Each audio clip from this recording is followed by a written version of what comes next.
On this day, the 26th of January, 1950, the people of our country, through their accredited representatives, have redeemed a solemn pledge. A pledge made some 20 years ago in distant Lahore. A pledge which brings into being a new nation but with an ancient heritage. A republic that once again takes its rightful place among the freedom-loving countries of the world. We, the people of India, having solemnly resolved to constitute India into a sovereign democratic republic and to secure to all its citizens justice, social, economic, and political, liberty of thought, expression, belief, faith, and worship, equality of status and of opportunity, and to promote among them all fraternity, assuring the dignity of the individual and the unity of the nation. In our Constituent Assembly, do hereby adopt, enact, and give to ourselves this Constitution. But to the common man of India, that is you, and you, and you, and you. What exactly do these words signify? They mean that henceforth, each one of us will have the fundamental rights of equality before the law, equality of opportunity in matters of public appointment, abolition of untouchability, the rights to freedom of speech and expression, protection of life and personal liberty,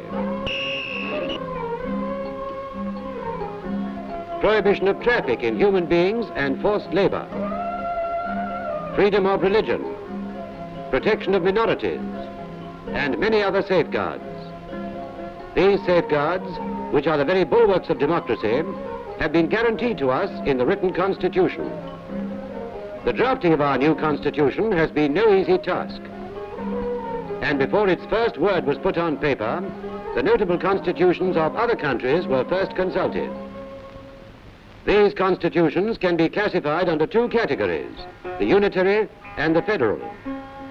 Our Constitution is in large measure of the federal type, and the federating units are many and varied.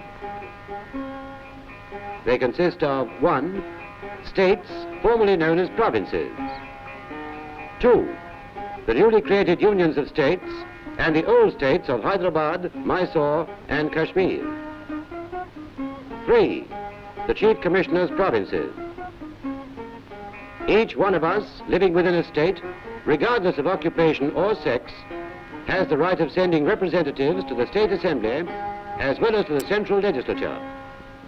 If then 75,000 of us of any state get together, and provided we are over 21, we have the right of collectively electing one representative to the State Assembly.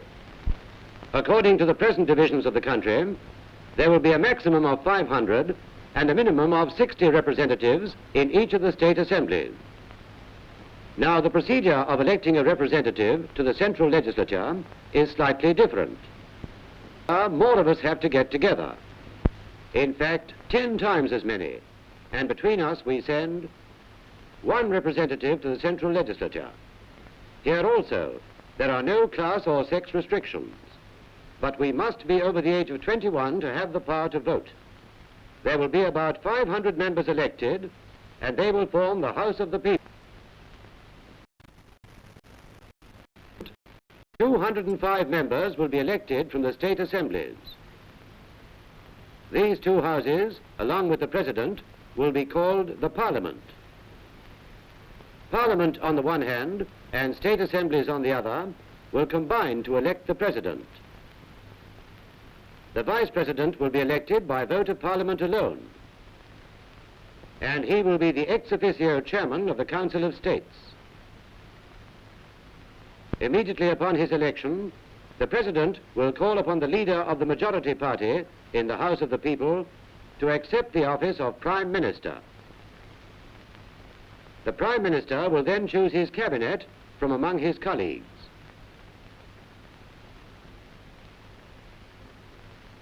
The President will select 12 persons who are acknowledged leaders in their respective spheres, such as in the arts,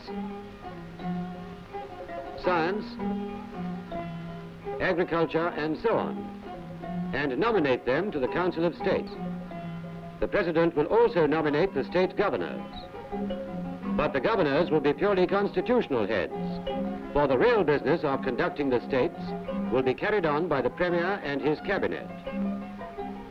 Like the centre, the state legislature in the 6 major states of Bihar, Bombay, Madras, Punjab, the United Provinces, and West Bengal will consist of 2 houses. The other states will have 1 house only. The state legislature must meet twice a year, at intervals of not more than 6 months, and it can legislate on 66 different matters. The most important of them are law and order, health, agriculture, fisheries, education, entertainment. The central government, on the other hand, can legislate on 97 different items, the most important of which are defense, foreign affairs, communications, posts and telegraphs, finance including currency, trade and commerce, mines and power. But there is always danger of abuse of power by the executive, and therefore every constitution provides for safeguards. Our constitution has provided 4 safeguards. First, the judiciary, consisting of the Supreme Court and the various high courts. These will safeguard the fundamental rights of the citizen by just and proper interpretation of the law.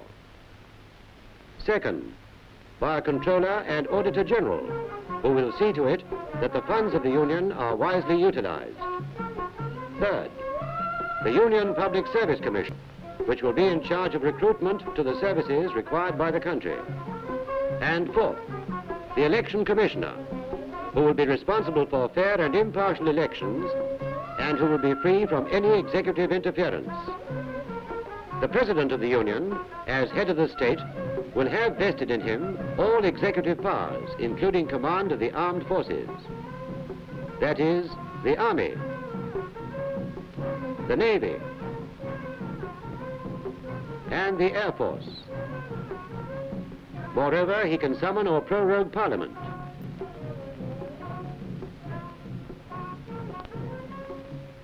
He can grant pardons, promulgate ordinances, and so forth. But in spite of these powers, the President will act only on the advice of the Prime Minister and his cabinet. And in case of malpractices, the President can be impeached. Thus, he is a constitutional President, a head of a state, similar to the King of England. But unlike the King, the status of President of the Indian Union is not determined by one of aristocratic birth, for he can be from among the humblest in the land. His only qualification for the post is that he has the confidence of the people of the Indian Union. Our Constitution, as we have seen, falls under 3 heads. There is the legislature to enact laws. There is the executive to carry them out. And the independent judiciary to see that the laws are properly and correctly interpreted. Our Constitution, therefore, to bring this about, lays down certain directive principles. And some of them are, 1, that the citizens, men and women equally, have the right to an adequate means of livelihood. 2, that the ownership and control of the material resources of the community are so distributed as best to subserve the common good. 3, and that children of tender age are not abused, and that they are not forced by economic necessity to enter avocations unsuited to their years or strength. 4, that the state shall endeavor to provide for free and compulsory education for all children. 5, the state shall, within the limits of its economic capacity, make effective provision for securing the right to work in cases of unemployment, old age, and sickness. 6, the state shall take steps to organize village panchayats. 7, the state shall endeavor its agriculture and animal husbandry on modern scientific lines. 8. The state shall endeavor to promote international peace and security and maintain just and honorable relations between nations. It can be truly said of our democratic republic that it has a single citizenship, that of the Union, a single state language, that of Hindi in the Devanagari script, although full scope will be given to the various regional languages, and a single pattern of administration, the parliamentary system, established on the foundations of adult franchise. When we consider then that our franchise involves a vote 6 times the number that we had before independence, a number that is nearly equal to the total population of the Soviet Union, a number that exceeds by 30 millions the population of the entire United States of America, we can begin to comprehend and appreciate the vastness of our democracy and the glorious legacy that is ours. A legacy that requires each one of us to do his utmost in making our Constitution become a living reality. Jai Hind.